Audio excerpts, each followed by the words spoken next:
Yes, people, and there you have it. No amount of electricity, whether the electricity goes off, we have to do a match reaction. Newcastle 1, Arsenal 2, and we nick a goal in the last 9 minutes. Big Gabby, 2 headers.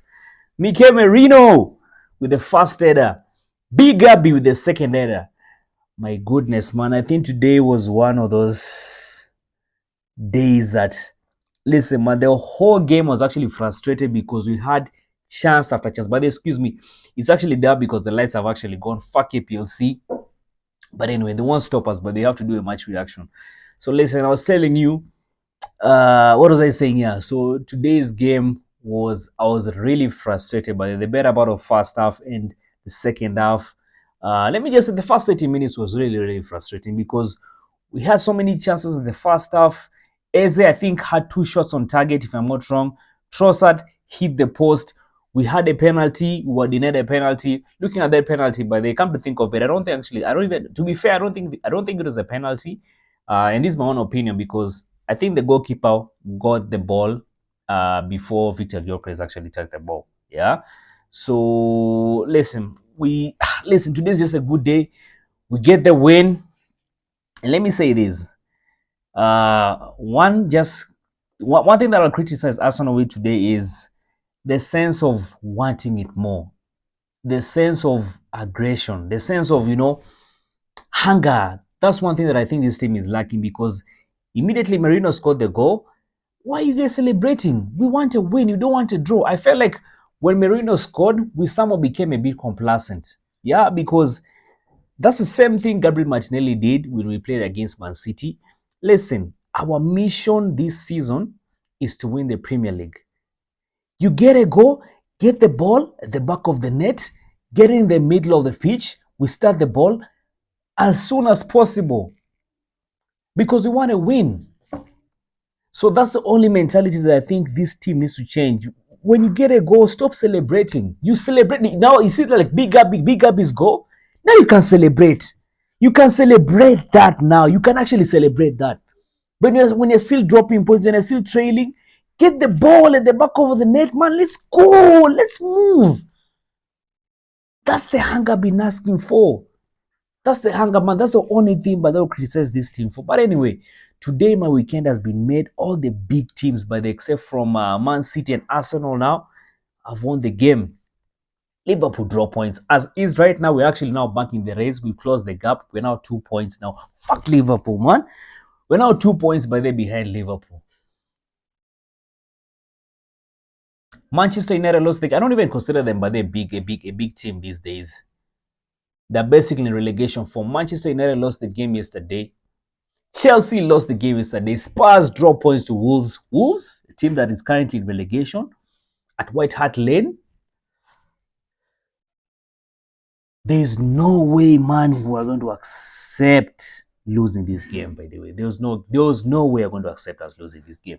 And listen, people, man. Mikel Arteta, I think today, looking at the starting lineup, I think today he said it properly, by the way, because what I've been asking for is Eze playing in the 10. And you can see the creativity. You can see him trying to get spaces. This guy, between him and Odegaard, I think I'll choose Eze anytime, any day. Yes, Odegaard came in the last 10 minutes. Didn't really see much of him. Well, he had some chances and he did. Well, he basically did what Odegaard usually does. But man, Eze in the 10, that was one of the perfect number 10s I think I've seen so far after a very long time. Yeah. So today, actually, for me, the starting lineup was actually okay with it. Mosquera, young center back, he's bound to make mistakes. But actually, this is actually what even tests his character because immediately made the mistake. Mikel Arteta got him off in the second half. Made a very, the first goal, he basically cost us because he gave out a silly corner. And that's how actually, what's his name? I forgot the Newcastle player. So something Westgate, I think, if I'm not wrong.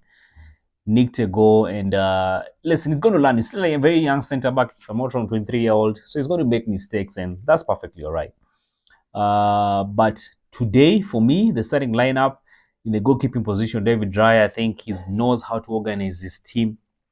If you look at Big Gabby, always doing his thing, man, I was so impressed. The only thing the only criticism that I'll give him is that first goal. That was too soft. Why go easy down like that? Yeah, you're Big Gabby, man. You're big, aggressive Gabby. Don't go easy down like that, man. One of the best defenders right now in the Premier League. So, I mean, I was actually disappointed by him going down in that goal we considered.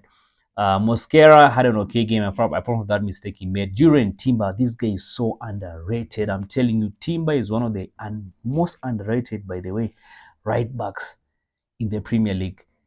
That guy is solid as a rock. I actually want to believe, you remember the season we were 2 points behind Man City? If we had Timber on, you remember he got an injury and was out for the season. If we had Timber on during that season, we probably could have won the. I believe we could have probably won the league because that season we were playing some good football. So underrated. Califiori, man, I'm telling you today, I've been impressed by this guy. His defending was top notch. Now we go to the midfield. Declan Rice always doing his thing. Zubimendi was alright. But in the midfield, one person I was actually really impressed with was Eze. I mean, look at the spaces. Look how fluid the guy is. He makes it so easy. He makes it just look so easy, so fluid. It's just man, you just enjoy watching Eze play. Up front, Victor Gyokeres, I think, is still struggling. Still needs to get he still needs to get up to speed as far as the Premier League is concerned. The guy is running like he has jeans on, still slow, still looking lethargic, and that's perfectly understandable. I was getting annoyed with him, but I understand. I mean, the guy he barely actually got preseason. You can see Isak, one of the best strikers, but then the Premier League is also struggling at the moment, and that's bound to happen. Yeah, Saka had an alright game. Yeah, Trossard also had an alright game. Actually, hit the post twice. The subs, Saliba in the sub was actually okay with that. Looked quite solid as well. Martinelli had an alright game. Odegaard had an alright game. But anyway, people, what a weekend. What a way, man. You guys have made my weekend, man. That's always on my weekend to end because most of the time you guys usually just listen, I'm going to enjoy this one. I'm going to enjoy this one. Let me go enjoy myself. See you guys. I think the next game we're playing West Ham, that's the game that we have to win. If I'm not wrong, I think it's the Emirates. Let me see. Yes, Saturday, the 4th of October. We'll be playing against West Ham at the Emirates. So they're currently in transition. They have Nuno, the former Nottingham Forest coach. So there's always the manager's bounce, but I expect us to win to this game. That's Saturday's game. So pressure on Liverpool. What team is Liverpool? But they playing next. What team are they playing? Liverpool be playing against Chelsea. Yeah, Liverpool will be playing against Chelsea.